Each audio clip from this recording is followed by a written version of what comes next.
E todos começaram a se alegrar. Amém. Eu gostaria que você repetisse bem forte comigo: estava perdido e fui encontrado. Mais forte, vamos lá? Mais uma vez para gravar. A Bíblia diz que para isto, não foi para isso que Jesus veio? Para buscar o que se havia perdido. Meus queridos irmãos, eu gostaria de compartilhar com os irmãos uma mensagem. Hoje eu participei da Santa Ceia lá na igreja sede de vocês, uma ceia extraordinária, e todos os domingos, todos os cultos são especiais, mas o dia da ceia é um dia de maior reflexão, é um dia que nós fazemos um autoexame, é um dia que nós celebramos a ressurreição de Cristo e também aguardamos ansiosamente a sua volta. Então hoje, neste domingo que foi ceia pela manhã, eu quero compartilhar com os irmãos uma palavra que poderá te ajudar durante essa semana, este mês, servir para você ajudar alguém. O capítulo 15 de Lucas vai falar de 3 parábolas. Diga comigo: ovelha perdida, dracma perdida, filho perdido. Vamos lá bem forte?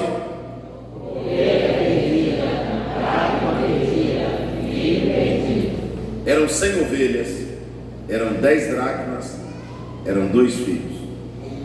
A ovelha era o problema que um homem tinha para resolver. A dracma era um problema que uma mulher tinha para resolver. E o filho era um problema que o pai tinha para resolver. A ovelha foi encontrada, a dracma foi encontrada, o filho foi encontrado. Teve uma festa quando a ovelha foi encontrada, teve uma festa quando a dracma foi encontrada, teve uma festa quando o filho foi encontrado. A Bíblia fala de uma ovelha perdida, uma dracma perdida e um filho perdido. Aqui a Bíblia está falando de situações, todos os 3 estão, na verdade, perdidos. Eu completo agora, no ano de 2023, esse ano que nós estamos, 25 anos que eu ministro esta palavra. E eu creio nela com a mesma intensidade. Eu vivo em outro tempo. Eu vivo 30 anos depois que aceitei a fé.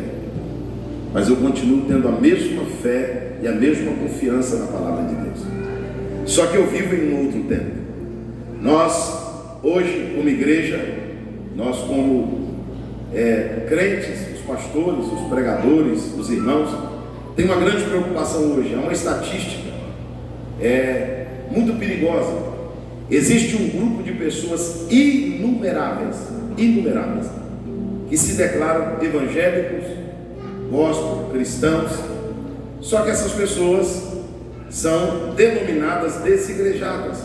Elas não têm um CEP, elas não têm uma igreja, elas não têm um pastor, elas não tomam ceia, elas não entregam uma contribuição. E é comum você encontrar uma pessoa que se declara evangélica. Nós criticamos, por muitos anos, os evangélicos criticou os romanos, os cristãos romanos, porque a pessoa se declarava católica. E você perguntava: vai na missa? Não.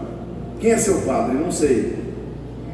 Você fez catecismo? Não. Ele se declarava católico, mas não era católico. Ele não ia na missa, ele não praticava as práticas da sua igreja. Como que ele era católico? Ele não era católico. É a mesma coisa você dizer que é evangélico e não tem uma igreja, você dizer que é evangélico e não tem um pastor, você dizer que é evangélico e não toma ceia. Quem é a ovelha perdida, pastor Hélio? A ovelha perdida, se os irmãos assistirem esses vídeos ou estudar qualquer coisa sobre o pastoreio normal mesmo, de um homem cuidando de um rebanho de ovelhas, a ovelha anda sob comando, sob ordens, sob sinais. Jesus diz em João 10 que as minhas ovelhas conhecem a minha. Se você quiser, na internet tem muito isso. Você vai ver um pastor dando um grito e as ovelhas vindo. Aí vem um outro homem que dá o mesmo grito, falando as mesmas coisas, e nenhuma ovelha vem, porque elas conhecem ela anda sob comando. Segundo, ela anda em rebanho, ela anda em rebanho. Então toda ovelha, para não ser perdida, Diga para o teu irmão, ela tem que ter um rebanho e ela tem que ter um pastor. Pastor, e se a ovelha não tiver rebanho e não tiver pastor? É uma ovelha? Nós não podemos aceitar a ideia de uma pessoa que se declara simpatizante do Evangelho. Escute isso. Um homem foi até Jesus, um homem chamado Nicodemos, que isso é muito comum hoje, uma pessoa conhecer a Bíblia sem conhecer a Cristo. Tem muita gente hoje, se você não sabe, existe faculdades de teologia seculares, que não é de nenhuma igreja. E uma pessoa está estudando teologia, mas não é cristão, ele não é de nenhuma igreja, e às vezes conhece a Bíblia mais do que um crente. Um homem chamado Nicodemos, que era doutor da lei, ele veio até Jesus e fez um elogio. Fez o quê? Só quem está me ouvindo, ele fez um elogio. Olha que elogio lindo ele fez. Ele chega para Jesus e diz: sabemos que tu és mestre vindo da parte de Deus, e ninguém faz os sinais que tu fazes se Deus não for com ele. É um elogio bonito ou não? Nem obrigado, Jesus disse. Jesus poderia ter dito: obrigado, Nicodemos, por reconhecer que eu sou mestre, por reconhecer que eu sou da parte de Deus. Eu quero dizer uma coisa para você que está aqui essa noite, que já é crente, você que não é, você que está afastado. Achar a igreja legal não é suficiente. Crer na oração da igreja não é suficiente. Eu vou provar para os irmãos que hoje foi ceia pela manhã. Quem veio na ceia? Diz amém. Vou provar para vocês aqui agora. Repita comigo bem forte: milagre é para todos. Não, grita. Mais forte. Não é não, pastor? É, milagre é para todos. Vou te provar. Jesus tem poder de curar a enfermidade de um crente, dizimista, ofertante, que toma ceia, sim ou não? Jesus não pode curar o seu vizinho que não é crente, que não vem na igreja, que não é dizimista? Sim ou não? Você trabalha, o teu vizinho que não é crente também trabalha. O sol não nasce só para você que é crente. Hoje, se choveu, não choveu só em cima da tua casa, choveu na casa do teu vizinho também. Milagre para todos. Quando Jesus multiplicou pão e peixe, quem comeu foi só os fiéis? Só os honestos? Só os santos? Ou foi todo mundo? Quando Jesus ia curar, ele pediu o currículo da pessoa de honestidade, fidelidade e santidade? Ou ele curava todos? Todos. Quando Jesus ia libertar os endemoniados, Jesus libertava todos. Comer pão e peixe, todos. Jesus marcou a ceia. Foi todos? Não. Na primeira ceia só estavam os discípulos. Quem estava na primeira ceia? Então diga para o teu irmão: se milagre é para todos, comunhão só para discípulos. Aí já diminuiu. Aí já não é para todos. É por isso que no nosso culto da vitória, qualquer um pode fazer a campanha. Pode ou não pode? Mas é qualquer um que pode tomar ceia? Não. A pessoa vem no culto da vitória, mas não vem na ceia. Porque ele pode fazer uma campanha para receber um milagre, mas não pode sentar na mesa com Cristo e participar da ceia. Então esse negócio de ser simpatizante do Evangelho e ficar na igreja sem querer o batismo, houve um apelo, não se converte. Não, eu vou para a igreja porque eu creio, eu vou na igreja porque eu acho legal. Isso não te garante salvação. Igreja, ovelha que não tem rebanho e ovelha que não tem pastor, é uma ovelha perdida. Ela se distanciou do rebanho por falta de orientação. Ela não ouviu o pastor deu um sinal, as ovelhas foram, ela ficaram. Por que essa ovelha, pastor, está perdida? Porque talvez ela quis achar que ela conseguiria ser sozinha. Só que sozinha você pode ser uma ovelha perdida, mas não pode ser um rebanho. Você não pode ser um rebanho, você pode ser uma ovelha perdida. Agora um rebanho você não pode ser. Você pode pertencer ao rebanho. Eu tenho um amigo, até comentei com o pastor hoje sobre ele. Ele acho que morou muitos anos aqui no Rio, não sei se ele é do Rio, mas morou muitos anos aqui, o pastor Elias. Nós declaramos assim: eu sou o corpo de Cristo. Quem já viu alguém declarar isso? Eu sou a igreja. Não, nós não somos o corpo de Cristo. Nós somos um membro do corpo. Você não é o corpo de Cristo. Você é um membro do corpo de Cristo. O corpo de Cristo é a igreja. Você não é a igreja sozinho. Você não consegue ser a igreja sozinho, não. Para você ser rebanho, para você ser ovelha, você tem que pertencer ao rebanho. Então esse negócio da gente não ter um pastor, não ter uma igreja, não ter um certo espiritual, não ter uma mentoria, é uma ovelha perdida. O pastor voltou, contou 99. Ele volta. Quando ele volta, ele encontra essa ovelha. E a Bíblia diz que ele coloca ela nos ombros, porque nem conseguia andar, ela conseguia mais. E agora ele traz ela para junto do rebanho, para junto das 99. Comemora a volta dela, trata das suas feridas, e ela agora está no rebanho com o pastor. Porque o maior problema não é estar ferido, o maior problema é não aceitar o cuidado. O maior problema não é estar perdido, o maior problema não é aceitar ser carregado. Você conhece alguém assim? Ele precisa de colo, mas não quer. Ele precisa ser mentoreado, mas não quer. Ele precisa de alguém que tem, mas ele não quer, ele não deseja. Ele é uma ovelha perdida, ferida, sem rebanho e sem pastor. Quem me entende diz amém? Amém. Mas vamos lá, eu chego lá. Mas existe também a dracma perdida. Repita comigo, dracma perdida. A dracma perdida se perdeu onde? Dentro. Vamos lá, bem forte. A dracma perdida se perdeu onde? Aqui que eu quero que você dobre a atenção. Onde a dracma perdida se perdeu? Agora eu vou te falar de alguém que não precisa sair da igreja para estar perdido. Eu vou te falar de alguém que não precisa sair do rebanho para estar perdido. Eu vou te falar de alguém agora que não precisa estar sem pastor para estar perdido. Diga comigo, a dracma está na casa. Grita. Você sabia que a noiva não usava aliança? Ela usava um colar. E nesse colar ia 10 dracmas, 10 moedas. A garantia do casamento é que quando o noivo chegasse, o colar teria as 10 dracmas. A dracma se perdeu dentro da... Ela saiu da casa, mas saiu do colar. Porque tem gente que está na casa, mas não está no colar da noiva. Pastor, quem é a dracma perdida? Está na igreja. Não vai ouvir o soar da última trombeta. Não vai subir no arrebatamento. Escute o que eu vou dizer. Nunca saiu da igreja, mas não tem o nome escrito no livro da vida. Está na casa, mas não está no colar. O colar é a posição, a casa é o lugar. Não pensa você que você está garantido por estar sentado nessa cadeira. Não pensa que você está garantido porque você é membro da DEVEC. Não pense que você é garantido porque você é da Assembleia de Deus. Não pense que você está garantido porque você tem um CEP, pastor. Eu sou da igreja fulano de tal, meu pastor é fulano de tal. Não basta estar na casa, tem que estar no colar da noiva. Levante comigo as suas duas mãos aos céus. Levante, você vai começar a entender. Pode levantar as duas mãos aos céus. Por que você tem medo da volta de Jesus se você deveria ter alegria? Se a volta de Jesus para o crente não é um terror, é um consolo. Não é um terror, é uma esperança. Por que se você ouve que Jesus vai voltar, você se assusta e não se alegra? Porque provavelmente você está na casa, mas não está no colar. Mas tem uma igreja gritando: Maranata, Maranata, ora vem Senhor Jesus. Tem uma noiva. Você crê nisso? Diga glórias a Deus.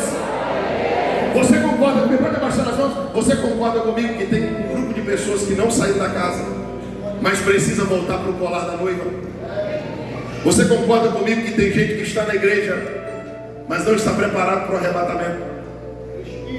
Escute o que eu vou te dizer, irmão. Eu pastoreei uma pequena cidade alguns anos atrás. E os irmãos sabem que cidade pequena tem um problema, principalmente na igreja. Quase todo mundo é parente. Então, se você tiver problema com um, você tem problema com a família toda. E eles me convidaram para fazer o culto fúnebre de um ímpio. E eu não faço culto fúnebre de ímpio. Eu posso ir lá fazer uma oração pela família. Culto fúnebre eu não faço. Eu não vou ser hipócrita de fazer o culto fúnebre de uma pessoa que não serve para Deus. Eu vou lá cantar hino. Eu vou lá celebrar a vida. Não posso fazer isso. Eu não posso fazer. Eu não posso fazer o culto fúnebre de uma pessoa que não declarava fé em Jesus. Eu posso ir lá orar pela família, para Deus consolar os corações. Eu posso ir lá dar uma palavra para a família. Agora, o culto fúnebre eu não posso fazer. E a família ficou indignada comigo porque eu não quis fazer o culto fúnebre de uma pessoa que viveu na impiedade, que viveu na iniquidade, que pisou na fé, que maltratou a igreja, que nunca deu valor a uma visita, que nunca deu valor ao evangelho. Eu não posso fazer isso. Quem faz isso é o sacerdote romano, que não prega a verdade, que não anuncia o evangelho, que não denuncia o pecado e depois quer fazer uma missa para tirar uma do cara do inferno. Aí não pode. Deixar de falar a verdade para a pessoa a vida toda e depois dizer para ele que eu vou fazer um culto para tirar ele de um lugar de perdição. Não, nós sabemos que isso não é verdade. Então eu quero te dar um conselho para você que está aqui essa noite. Levante comigo as suas duas mãos aos céus. Bem alto. Levante comigo as suas duas mãos aos céus. Pegue a mão desse irmão que está ao teu lado e diga para ele: se você não está no colar da noiva, diga para ele: volta para a posição correndo. Diga para ele: porque Jesus está voltando. Só quem acredita nisso, diga glórias a Deus. Levanta a tua mão direita e repita comigo: Jesus está voltando. Não diga mais forte: Jesus está voltando. Agora olha para mim, você que está na casa. Você que está na casa, olha para mim aqui. Eu vou te trazer algumas coisas aqui. Pode ficar tranquilo, hoje é um culto de domingo para você passar a semana. Olha aqui. Sabe o que Deus disse? A Bíblia diz assim: o juízo. O quê? Não grita. O quê? Começará pela casa de Deus. Deus não começará o juízo pelos ímpios. Deus não começará o juízo com os feiticeiros. Deus não começará o juízo com os ímpios, incrédulos e malfeitores. O juízo começará pela casa de Deus. A Bíblia diz que era melhor que você nunca tivesse ouvido do que depois de ouvir não praticar. Você está achando que o incrédulo vai se desesperar quando a trombeta tocar? Ele vai acreditar que um disco voador levou as pessoas. Ele vai acreditar que um fenômeno, a mídia vai entrar com algumas notícias. Quem vai ficar desesperado é quem frequenta a igreja, é quem sabe que o arrebatamento existe. Quando ele olhar para o lado e não vê o pastor Wellington, não vê o pastor Cleito, o ventre da grávida murchar, ele procurar as crianças e não achar, ele correr na casa da irmã para pedir oração, a irmã também sumiu, e ele foi na casa do outro irmão, o irmão também não está. A ficha vai cair, ele vai dizer: eu estava na casa, mas não estava no colar da noiva. Eu estava na casa, mas não estava salvo. Jesus está dizendo para alguém aqui hoje: não é falta de ouvir a verdade, não é falta de ouvir o evangelho. Você é de uma igreja séria, você é da igreja da palavra, você escuta a palavra todo dia. Se tem alguma prática na tua vida, se tem alguma prática na tua vida que você comete, ela é anticristã, ela é anti-Deus, ela é anti-fé, volte para o colar hoje. Faz um compromisso com Deus, acerta os ponteiros com Deus, acerta a tua vida com Deus, acerta teus relacionamentos com Deus. Quem entende isso, levanta a tua mão e dê glórias a Deus. Glória a Deus. Porque tem gente que está na casa, mas não está no colar da noiva. São estas pessoas que se preocupam quando se prega sobre a volta de Jesus. Eu prego muito no Nordeste, no Norte, há mais de 20 anos. E eu estava pregando, pastor Edson, um trabalho sobre... O tema era arrebatamento da igreja. E o som aquele dia estava bem alto. E eu disse: eu vou dar um susto nos irmãos, eu vou dar um grito no microfone. Eu vou dar um grito, vou dar um tapa aqui, vou gritar assim: Jesus poderia voltar agora. E quando eu dei um grito, que eu dei aquele pulo e disse: Jesus podia voltar agora, tinha um irmão assim na frente que fez assim, ó. Fez um sinal com medo de Jesus voltar. Olha para o teu irmão e diga assim: se a notícia do arrebatamento não te alegra, diga para ele: pode ser um sinal de que você não vai subir. Por que, pastor? Porque Paulo disse que com o toque da trombeta de Deus e os alaridos dos anjos, os que morreram em Cristo ressuscitarão primeiro. Nós, os que estivermos vivos, seremos transformados, encontraremos com Ele nos ares e estaremos para sempre com o Senhor. Último versículo: consolai-vos uns aos outros com esta esperança. Quem tem a esperança de entrar no céu pela porta, levanta comigo a mão. São salvos em Jesus. Elemaia, isso, suiendequevias. Levanta comigo as suas mãos aos céus, os salvos. Levanta comigo, meu irmão. A maior esperança nossa não é ser curado de uma enfermidade, nós até acreditamos. A nossa maior esperança não é ter riquezas materiais, até esperamos. A nossa maior esperança é ouvir o soar da última trombeta. Com as mãos levantadas aos céus, ouça o que eu vou te dizer. Por mais que você viva uma vida de felicidade nessa terra, você não vai viver mais que 100 anos, mais que 90 anos, mais que 80 anos. Mas no céu você não vai passar um final de semana, você não vai passar umas férias no céu, você vai passar a eternidade com Deus. Quem tem a esperança de passar a eternidade com Deus, diga glória a Jesus. Por isso que Paulo escreveu aos Romanos dizendo: eu não me envergonho do Evangelho, porque o Evangelho é o poder de Deus para a salvação. O maior triunfo do Evangelho é a salvação. Jesus mandou os discípulos para uma missão e tudo deu certo. Quando eles voltaram felizes e disseram para Jesus: Jesus, te servir é tão bom, te servir dá tão certo, te servir as coisas funcionam tanto, que até os demônios estão nos obedecendo, até os demônios estão nos sujeitando quando falamos no teu nome.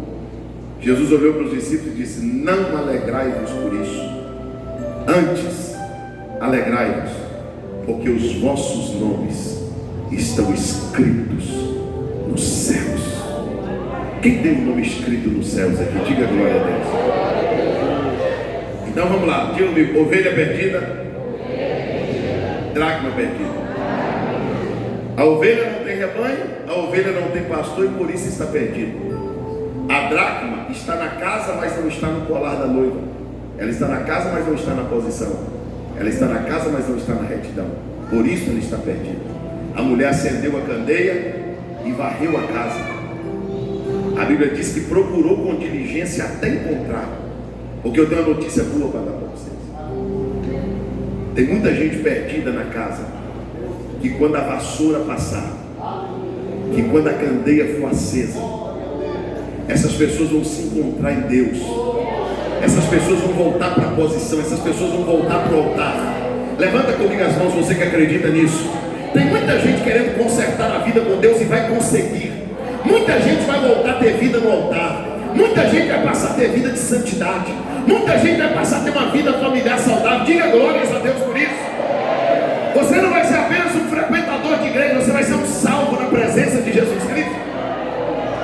E o filho, pastor? A ovelha se perdeu fora da casa. A dracma se perdeu dentro da casa. E o filho saiu de casa para se perder. E eu quero falar aqui alguns minutos sobre o filho e eu já tenho. O filho pródigo, pródigo quer dizer desperdiçador. Ele tinha uma casa, a dracma também tinha uma casa. Ele tinha um pai, o que ele tinha? Eu vou fazer uma pergunta, já sei a resposta, mas ainda vou perguntar. Quantos aqui reconhecem que Deus é bom? Diz amém. Amém. Que Deus é fiel. Amém. Que Deus é soberano. Amém. Que Deus é justo. Amém. Que Deus é perdoador. Amém. E por que Deus, sendo tudo isso, nós conseguimos ter problemas com Deus? Qual o problema do filho pródigo com Deus? Com o pai? Qual é o problema? O filho pródigo, o problema do irmão mais velho é totalmente diferente. O irmão mais velho acreditava que os benefícios eram pelos méritos. O filho pródigo já tinha um problema.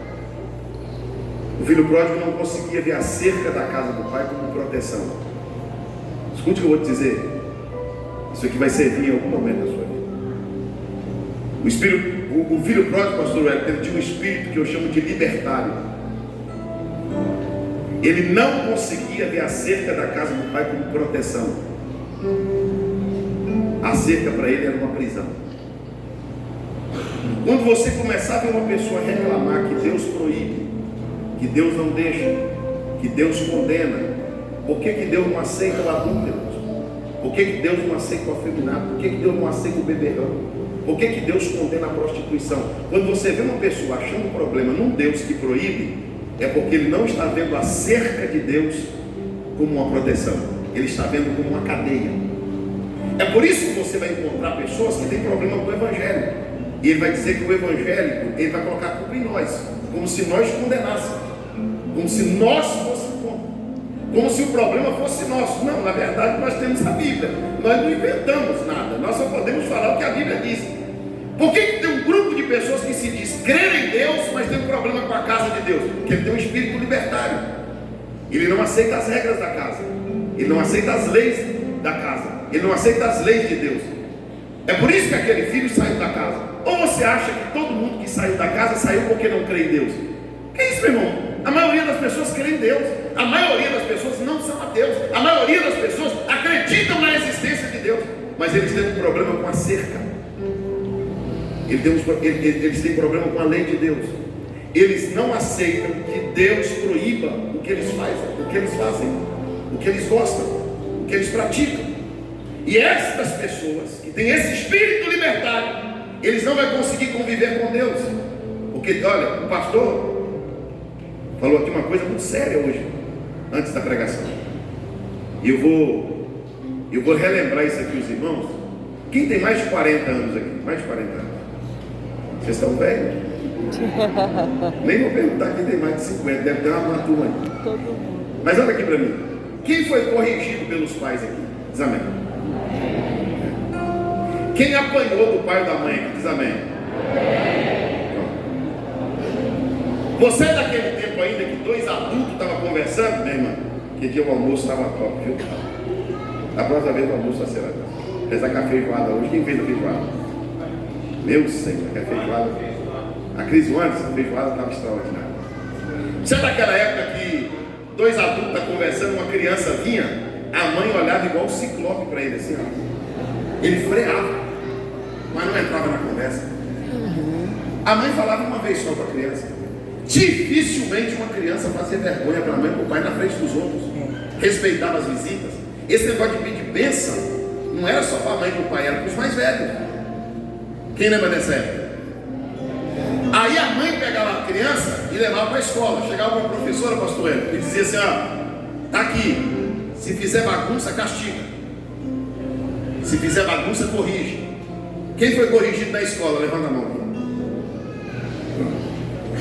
Cantar o hino nacional até babar aqui, ó, até secar a boca. Ficar de joelho atrás da porta. Ficar virado para o quadro. Eu estou falando aqui, tem mãe dizendo: se fizer isso com meu filho, eu chamo a polícia, claro. Uma mãe que não corrige o filho não vai permitir que a sociedade corrija. Escuta o que eu estou dizendo para você. Hoje a professora não pode chamar a atenção de uma criança. Eu vi hoje um político dizer que tem uma lei para ser aprovada que não há desigualdade entre o professor e o aluno. Os dois têm a mesma autoridade com isso. Como que o seu filho tem a mesma autoridade que você? Como que você tem a mesma autoridade do pastor? Como que o pastor tem a mesma autoridade do presidente da igreja, que é o pastor Ciro? Isso não existe. Existe uma hierarquia. Então diga comigo: disciplina no lar. Não grita.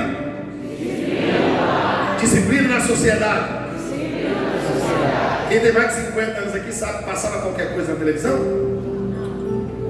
Não passava uma mulher nua na televisão. Não passava uma cena de sexo na televisão, porque a censura não deixava. Não se podia contar piada publicamente que tinha palavrão. Uma mulher ia sair na rua, dependendo do jeito que ela tivesse vestida, ela era chamada de mulher da vida, porque as pessoas andavam compostas. Olha para mim o que eu estou dizendo. Existia uma disciplina na sociedade. Quando essas pessoas que foram disciplinadas em casa e foram disciplinadas na sociedade vinham para o evangelho, eles tinham problema com disciplina? Irmão, hoje as nossas mensagens são mamão com açúcar. Quem batia eram nossos pastores. A gente ia para a igreja para apanhar, dando glória a Deus, sendo batizado com o Espírito Santo e saindo do culto dizendo: foi uma bênção. É verdade. O crente apanhando e gritando: fala Deus, fala Jesus. É isso mesmo. Hoje você fala uma coisinha desse tamanho, a pessoa amarra a cara para você. A pessoa, ele quer determinar o que você vai pregar, escolher a mensagem, escolher o louvor, escolher o que o pastor fala, e você tem que ser melindroso, pisar em ovo com todo mundo, cheio de pessoas pirracentas, me mata. Agora deixa eu te dizer uma coisa, vou falar dentro dos seus olhos. Nós vamos ter um problema maior do que todas as outras gerações teve, porque tem gente que não foi corrigido pelo pai, nem pela mãe, nem pela avó. A sociedade não corrige mais, a mídia não corrige, os governantes não corrigem. E eles vão ter um problema com Deus porque não foi corrigido pela família nem pela sociedade. E Deus não vai acompanhar a família dele nem a sociedade. Deus vai corrigir ele. E quando Deus corrigir ele, ele não vai aceitar Deus. Ele vai ver Deus como cruel, ele vai ver Deus como mau. Ele vai ver a palavra de Deus como um martírio, como um tormento, como um castigo. Ele não vai conseguir ver as verdades de Deus como verdade. Ele vai ver Deus como um Deus covarde. como um Deus ruim, porque ele não é acostumado com disciplina. Os irmãos estão achando que falar em público uma mensagem dura é disciplina? É porque você não pegou a época que o crente faz um pecado desse, mas tinha que pedir perdão no microfone. E o nome do pecado dele era falar do microfone. E ele não desviava. E no próximo culto ele estava. Eu peguei uma época que o disciplinado não podia participar do culto de ceia e do culto de membros. Sabe onde ele assistia o culto? Pelo basculante da janela, esperando a disciplina passar para voltar em comunhão. Hoje, dependendo do que eu falar com você, você sai desse culto e faz um BO contra mim. Dependendo do que eu falar, você abre um processo contra a minha vida. Porque tem filhos que não conseguem ver a cerca como proteção. Eles olham para Deus e vê a cerca como uma cadeia. Levanta comigo as mãos ao céu, só quem ama as leis de Deus. Oh, aleluia! Glorifique a Deus pela palavra. Glória a Deus, aleluia!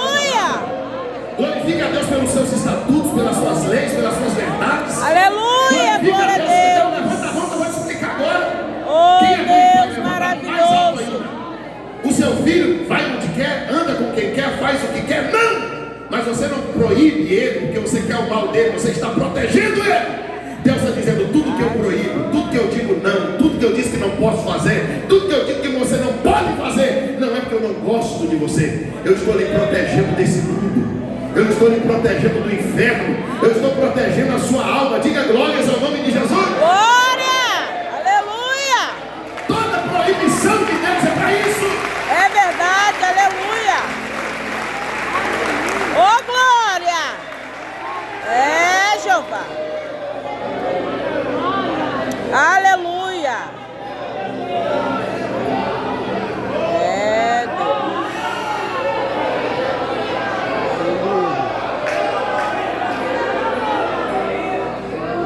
A Bíblia diz que nós somos um povo santo, zeloso, separado. Irmãos, a gente não pode aceitar a ideia. Nós estamos relativizando as coisas. Daqui a pouco nós vamos ser ecumênicos.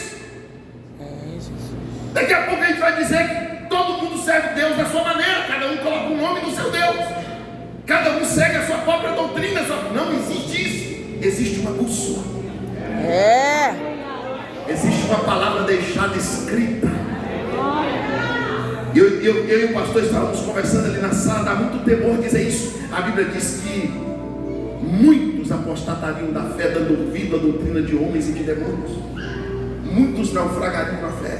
Por se multiplicar a iniquidade, o amor de muitos esfriaria. Escute, o filho agora resolve sair de casa, fecha a Bíblia.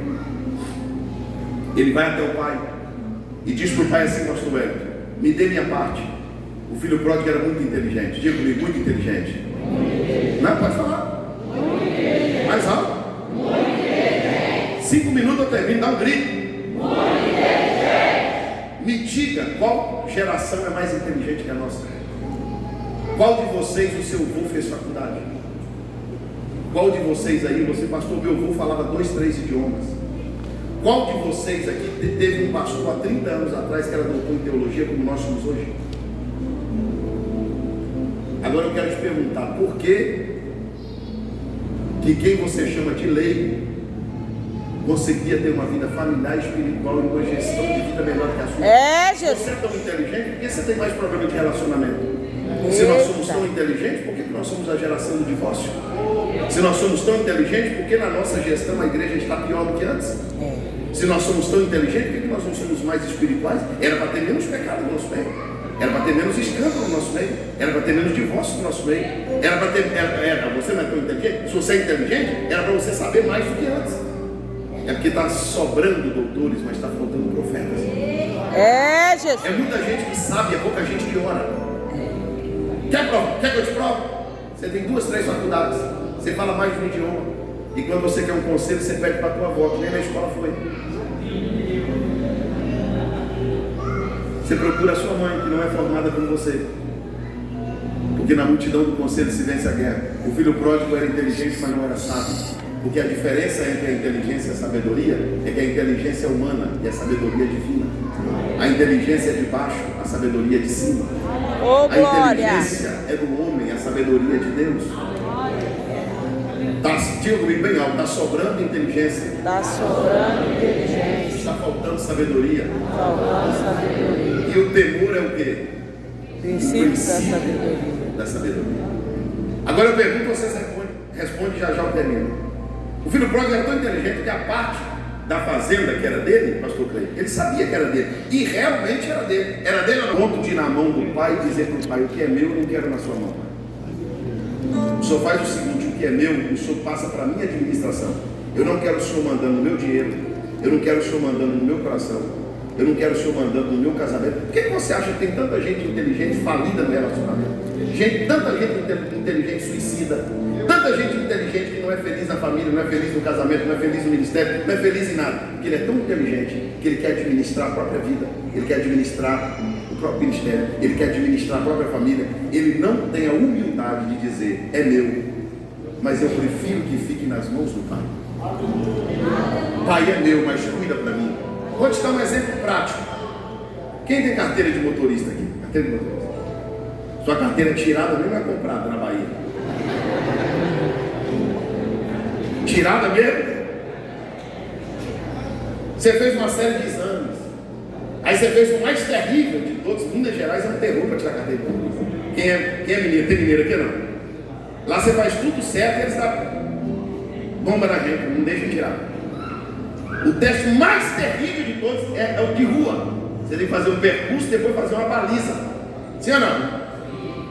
Quando você é aprovado, você tem a carta de motorista e você sabe dirigir. Quem tem carteira, diga: eu sei dirigir. Não, beleza, você sabe dirigir. Só que eu te convidei para ir lá em Minas Gerais comer um queijo lá em casa. Era você ter dado glória a Deus. Meu doce de leite. Aí você vai pegar teu carro aqui, piabetado, para ir lá para Ribeirão das Neves. Eu queria. Só que aí você vai pegar, o pastor Hélio com a esposa no carro, as crianças. E antes de sair de casa, você sabe dirigir, você tirou carteira para dirigir. Quando a garagem vai abrir, alguém, um da família, alguém vai dizer assim: gente, antes de sair nós vamos fazer uma oração. Por que você vai orar? Você não sabe dirigir? Tirou carteira. Você é inteligente, você conhece as placas. É, Jesus. Conhece as leis de trânsito. Para que você vai orar? É Deus que vai dirigir o carro? Por que você vai orar? Por quê? Eu vou te explicar por que você vai orar. Porque você é inteligente, mas não perdeu a dependência de Deus.